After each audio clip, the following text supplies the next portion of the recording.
hell is that? Oh my God.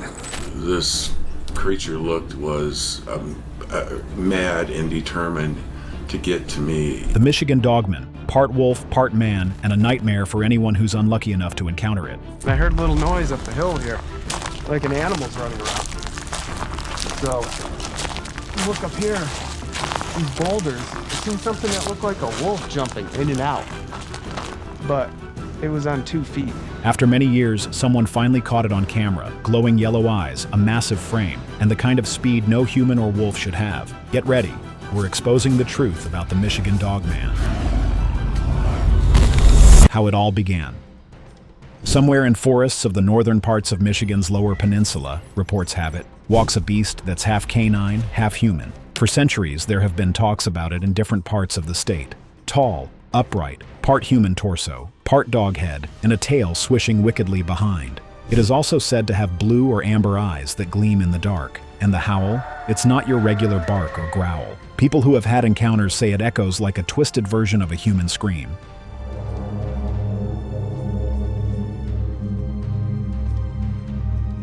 Sightings have been reported in several locations throughout Michigan, primarily in the northwestern quadrant of the Lower Peninsula. This creature was actually unknown to most of the modern world until very late in the 20th century. It is said to have been stalking the area around the Manistee River since the days when the Ottawa tribes lived there. What is so interesting, though, is how far back the story dates. It goes all the way to 1887 in Wexford County. That's the year some lumberjack caught the first glimpse.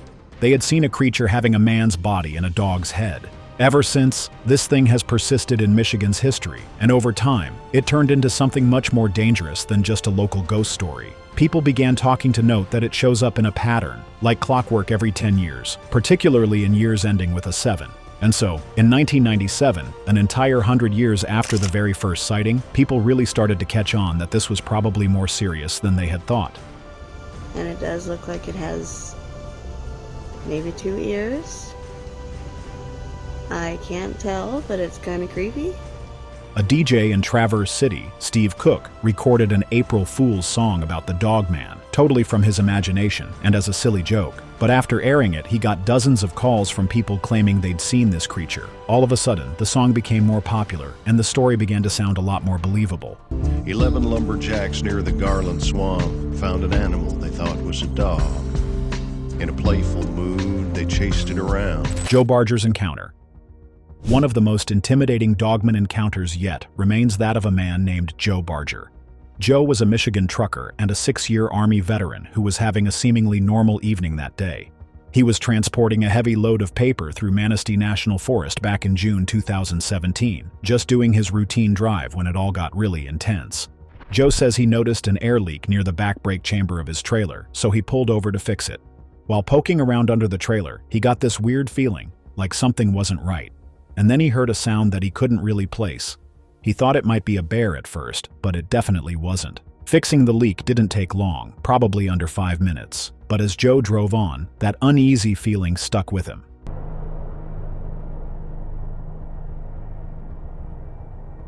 Then, as he looked in his right side mirror, he saw something that made his heart nearly leap out of his chest. A huge wolf-like, much bigger than any normal animal, right next to his truck's window. This thing was stooping beside him, scratching at his window with its eyes yellow and darting all around. Its teeth were white fangs, and Joe says they were about 3 inches long. Its hands were massive, human-like, maybe 14 inches across, and were clawing at his door handle. Joe said he felt like he'd stepped into an alternate reality. Nothing like this belonged in his world. His head looked huge because of the mane, like a lion's mane. He was solid black, but... Then he remembered that he had a gun he always carried. It was a .45 Colt strapped to his waist. In a fight-or-flight flash, he fired 2 shots. It was at that point that the creature collapsed into the weeds. He was almost point blank, so he likely shot it through the eye socket. Joe was shaken right where he stood. Then, he ran into 2 folks in a Jeep who claimed they'd seen 2 bears fighting. But Joe didn't say anything further. He didn't want to scare them or let them know what he'd just done. What if the 2 bears they saw were 2 dogmen? What if there was more than one? After the incident, Joe was still extremely disturbed. He says it brought him nightmares that stretched on for 6 months to a year before eventually easing up. When his nightmares got better, a family member encouraged him to share and publish what happened to him that day. Maybe it could save someone from danger. But a few months later, Joe regretted that decision. He was detained at a scale house by state police and federal agents who were apparently angry.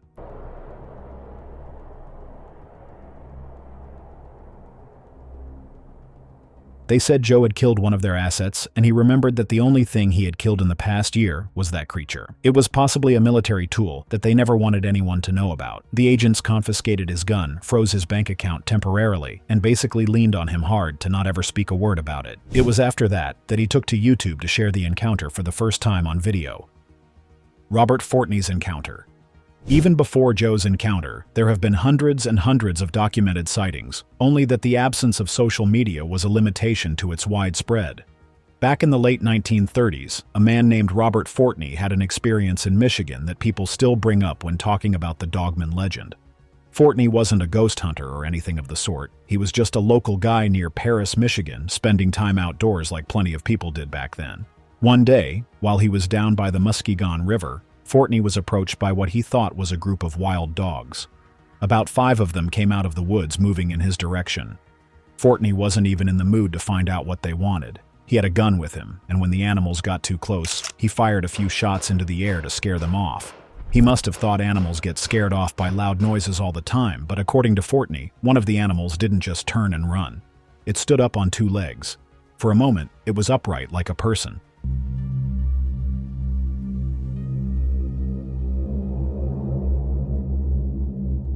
Looked at him, and headed back into the trees. We've all seen dogs stand on their back legs for a few seconds, maybe to beg for food or look over something, but Forney knew that this was very, very different. Ben's encounter.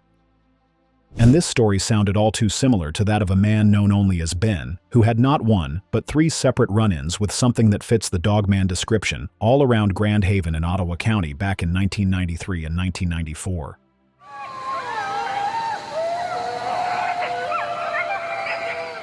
Ben and a few friends were out walking in Hoffman Nature Preserve one evening, and they had just crossed a trail near a floating bridge when Ben saw something odd about 70 feet away. He thought it was just a dog, until it stood up on its hind legs, and one foot even gripped a branch on a tree. The two locked eyes for about 5 whole seconds before it casually ran off. Later that same year in December, Ben had another encounter, this time at home. He stepped outside to start his mom's car and nearly froze at what was standing behind it. It was an upright creature, with glowing yellow eyes, towering over him.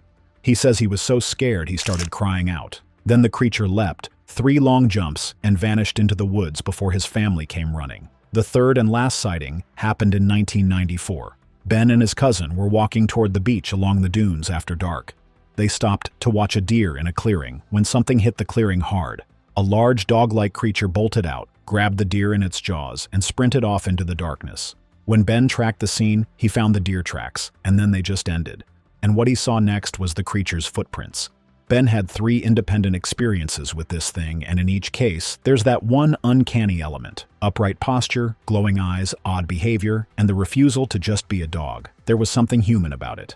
Plus, all of Ben's sightings fall into a known hotspot: Ottawa County, where this creature seems to crop up again and again. Scott Carpenter's encounter. Another man, a cryptid researcher and YouTuber called Scott Carpenter, also wandered into Dogman territory once, and he regretted it. Scott wrote about this experience back in 2012 in his blog, The Bigfoot Field Journal, under the title Monsters Are Real, The Dogman. He starts with how it all began on the 27th of March, 2011. He was out in his usual research area, filming the forest with both a regular camera and a backtrail cam slung over his shoulder. Later that day, when he checked the footage, just 5 feet behind him, there was a dark, 6-foot-tall figure, a dogman. He replayed that footage over and over. The more he watched, the harder it was to deny what he saw. A snout, nostrils breathing, an eye scanning, just inches away. A couple months later, on May 22nd, he headed back to the same area, this time armed, both with a camera and a firearm, after he sensed he was being watched, and he was right. In the woods, Scott sighted another dogman, and he says its ears twitched like a dog hearing a sound. Scott made direct eye contact. Immediately, he began thinking through an imaginary action plan. If it charges on all 4s, aim for the head, stay calm. But thankfully, it didn't come to that. Scott backed away slowly with his heart pounding and got out of there safe. His wife found him pale and shaken on the road shortly after. And the story doesn't quite end there. Later that year, in June 2011, his backtrail camera caught yet another Dogman in the national park, watching him from a distance. Mike Etten and Tom Brichta's encounter.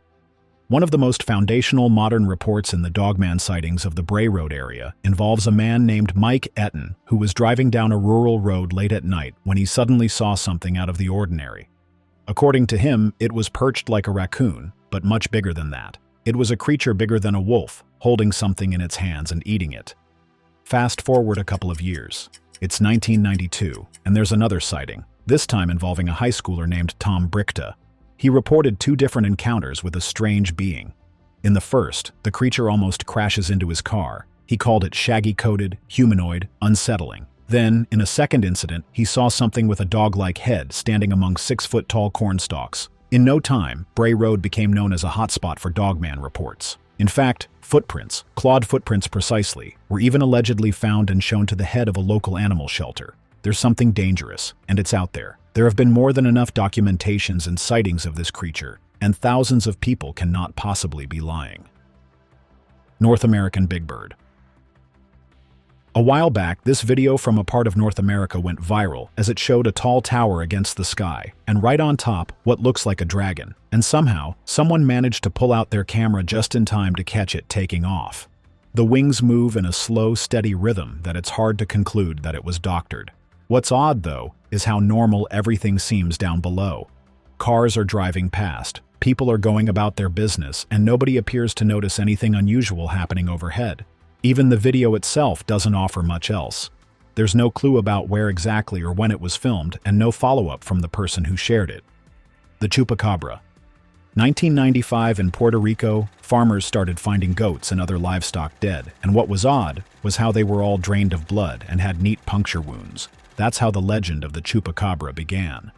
In March, in Orocovis, 8 sheep were discovered completely bled out, each with 3 puncture marks that looked surgical in precision. Fast forward to August in Canovanas, about 150 more animals were wiped out. At this point, people had started to panic, not only because they were losing money, but because these incidents weren't in any way typical. And that's where a woman named Madeline Tolentino comes in.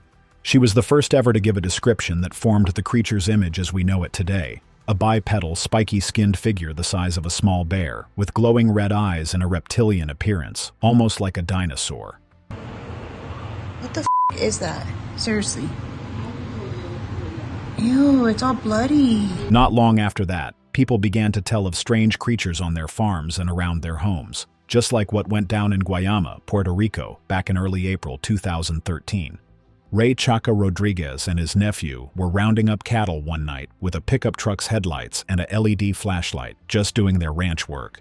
Then, out of the darkness across the Mediania sector, they spotted 2 glowing red reflections, like eyes staring right at them. Chaca and his nephew, thinking it's one of the cows, swiveled the truck around, only to realize they're chasing something else entirely. This creature was nothing like a cow. Chaca described it as a short humanoid, crouching low, with glowing red eyes and quills or spikes on its head and back. And, as you might expect, the rancher didn't hesitate. He demanded his nephew hand over a machete, then gave chase. This thing sprinted, leapt fences, dashed into the underbrush, and vanished into the night. Just a week later, 2 mares and 2 calves were found slaughtered in the same area, just like the victims of the Chupacabra attacks. The Rake. The Rake is a humanoid creature, often depicted as hairless, pale-skinned, unnaturally thin, and usually seen crouching or crawling on all 4s. Its limbs are long, its claws sharp, and its eyes capture your attention so much that it scares you death, but still, you can't look away. In fact, there are stories of this monster dating back to the 15th century. The earliest written record comes from an English seafarer, commonly referred to as the Mariner. The Englishman landed in the New World in 1691, and the only mention of the Rake by this nameless sailor in his diary goes like this. He came to me in my sleep. From the foot of my bed I felt a sensation. He took everything. We must return to England. We shall not return here again, at the request of the Rake. An anonymous writer also sent a letter about how they encountered the monster. He wakes in the night to find the creature at the foot of his bed, whispering in a strange, broken language, before vanishing into the darkness. Then there's the infamous suicide note from 1964, from someone who said they couldn't sleep without feeling the Rake's presence, hearing its voice. looking into those eyes. Sadly, the note ends with a goodbye, implying they could not live while it stalked them. However, the most disturbing story of them all is that of a couple's daughter being attacked by the Rake. Her last words were, "He is the Rake," before her parents crashed their car in panic. The Skunk Ape. As for Florida, the swamp-dwelling skunk ape is a cause of panic and fear. Imagine stepping into the edges of the Everglades night and out of nowhere, a tall, hairy figure with a stench like rotten eggs or gym bag left in the sun. That, right there, is the skunk ape. Its nickname says it all. It has been described as a bipedal human-like creature, usually 5 to 7 feet tall, completely covered in reddish-brown to dark fur and foul-smelling enough to leave an impression. Native American tales mention a furry tall man, while the earliest printed accounts in Florida date to the 1800s that a man-sized monkey was raiding food stores near Apalachicola. From the 1940s through the 70s, sightings multiplied across the state. In one particular story from Suwannee County in 1942, a creature allegedly chased a man's car and beat on it for half a mile.